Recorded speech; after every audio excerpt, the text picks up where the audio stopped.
let's do, have we done 16? No. You guys want to do 16? Yeah. 16. So, ladies and gentlemen, on the left side, what would I do to condense the left side? Quotient property, that's right. If I have a log base 2 here and a log base 2 there, I'm going to write it together as one single log base 2. And you take the first term and put it as a numerator, the second term as a denominator. So you're going to have log base 2 of parentheses q divided by 3. Yay? And on the right side, there's nothing to do, so I'm just going to write it down, log base 2 of 7. And now that we have log base 2 on both sides, we're going to raise both sides to become the powers of base 2. That way, the 2 to the log base 2 cancels out, and the 2 to the log base 2 cancels out, and we have a new simple equation that reads q over 3 equals 7. To solve that, of course, we're going to multiply both sides by 3, and that'll give us our final answer, q equals 21. Now, of course, if you go back and just look at the q value right here, 21, that's not going to make it negative. So this is not an extraneous solution. We're good. Jumping to number 23, log base 2 of r plus 2 times log base 2 of 5. Ladies and gentlemen, what property should we apply first? The power, right? So, yes, we know that we're going to be using the product, but we also have the power. Let's do the power first. So we're going to take this 2, make it a power of base 5. So it's really going to become 5 squared. This 2, I want to move it up here, and it's going to become 5 squared. Okay, so now at this point, I really have 5 squared right here. So I have log base 2 of r plus log base 2 of 25.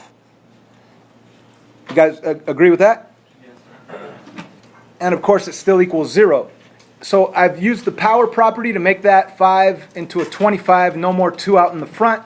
And now we're going to use the product property to put both of those log base 2's together as one single log base 2. So we took this log base 2 and that log base 2, put them together as one single log base 2, but we know that we're using the product property because of the plus sign. So that means I need to take this r and multiply it with this 25. So put them together as r times 25. R times 25. Ladies and gentlemen, what is r times 25? 25r. So we're going to rewrite this whole thing. Log base 2 of 25r equals 0. Log base 2 of 25r equals 0. Which means that now we could raise both sides to become powers of base 2. This cancels out. We will have 25r left over. 25r equals 2 to the 0, that's 1. So you really have 25, that's a disgusting 25. 25r equals 1, so you get rid of the 25 by dividing by 25. So you get your final answer, r equals 1 over 25. And of course, you're supposed to check and make sure that your answer doesn't produce negative values inside your logarithms. And that's not the case, right? I mean, you don't. If you plug it in right here, you don't end up with a negative in there. It's a positive fraction, 1 over 25. Let's check out number 24 here. Let's start by using the quotient property because we have a minus sign. If it were a plus, we'd be using the product property, but right here it's a minus, so we're going to use the quotient property. The quotient property says if you have log base 2 of something minus log base 2 of something, you could write both log base 2's as one single log base 2. And of course, you're going to take this one and put it over this one right here. So I have log base 2 of x plus 4 over x minus 3, and you still have the equals 3. And you could now raise both sides to become powers of base 2. So that cancels. You end up with x plus 4 over x minus 3 equals 8. Now, this fraction's throwing us off, so let's multiply both sides by the binomial x minus 3.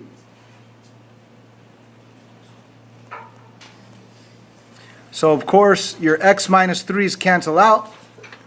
You're going to end up with x plus 4 equals 8x minus 24. And then you got to solve this thing, so we need more space. And we just go over here. We're going to subtract 8x and subtract 8x. That's going to give us a negative 7x up here. Negative 7x plus 4 equals negative 24. And of course, when we subtract 4 on both sides, minus 4 here, minus 4 there, we're going to have a new equation that says negative 7x equals negative 28, which means that if we divide both sides by negative 7, we're going to get x equals positive 4. Now that's your answer, but you just need to plug it back in and make sure you don't end up with negative numbers inside your logarithms.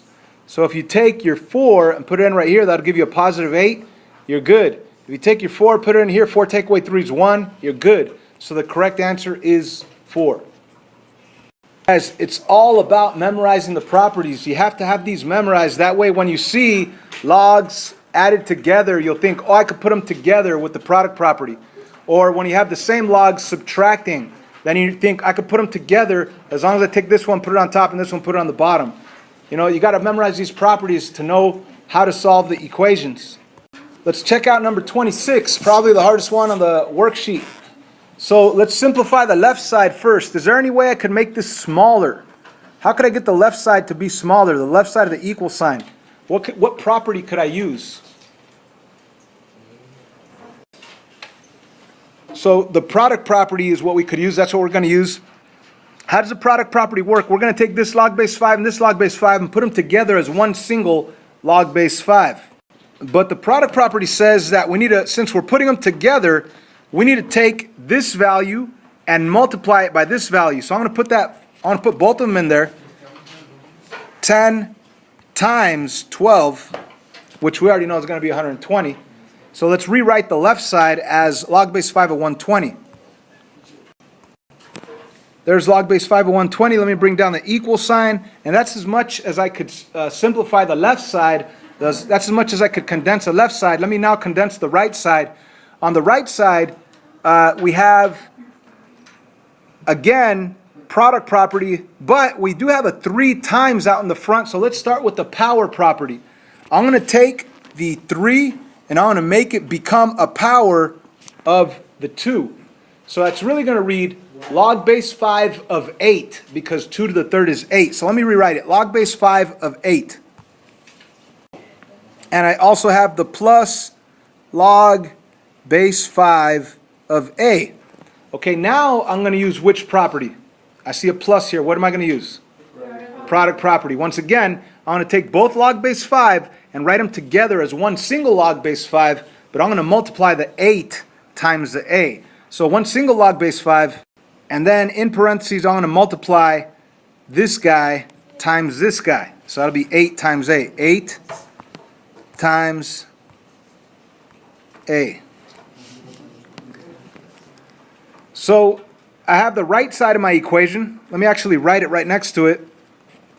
We're going to have log base 5 of 8 times a, that's 8a. Okay, so now we truly have log base 5 of something equals log base 5 of something else. So now we could actually raise both sides to be powers of base 5. And that will cause it to cancel out, which means you have 120 equals 8a. And now to solve for a, we're simply going to divide by 8. Divide by 8. That cancels out. 15. A equals 15.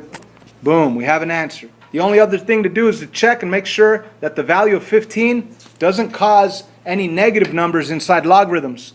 And the only place we have a variable is right here. So if you plug in 15 right there, that's fine because it's positive.